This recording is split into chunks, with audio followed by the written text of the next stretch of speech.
Penal কোডের 181 শপথ প্রতিজ্ঞার মাধ্যমে মিথ্যা বিবৃতি, ভেরি ইম্পর্টেন্ট। ওই যে আমরা যেখান থেকে দেখলাম শপথ, আদালতে গিয়ে শপথ বা প্রতিজ্ঞার মাধ্যমে মিথ্যা যে বিবৃতি দেয়।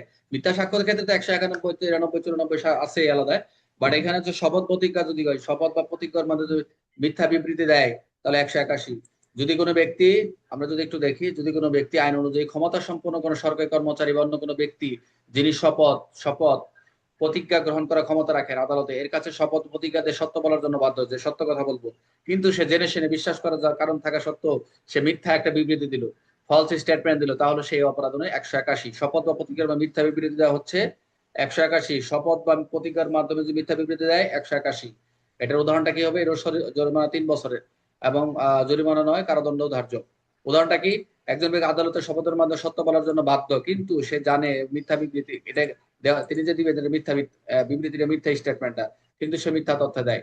এটা হচ্ছে পেনাল কোডের 181 অনুযায়ী কি হবে? দণ্ডে দণ্ডিত বা অপরাধী হবে। 181 কিসের সাথে সম্পর্কিত?